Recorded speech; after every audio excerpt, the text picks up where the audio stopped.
একদিন ছোটবেলায় মর্ডকের বাবা ম্যাচ জিতে ফেলেছিল, যেটা সে হেরে যাওয়ার জন্য বলা হয়েছিল। এতে হেলস কিচেনের আইরিশ মাফিয়া এমন চটল যে বাবাটাকে একেবারে কুপোকাত করে দিল।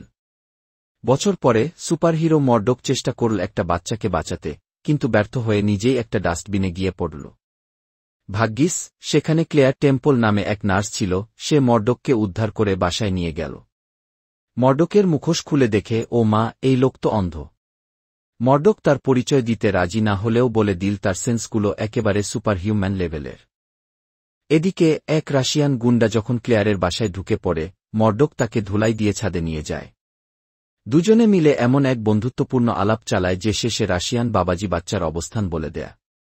মর্ডকও সোজা তাকে ডাস্টবিনে ফেলে দিয়ে বলে, চিন্তা করিস না, বেঁচে যাবি।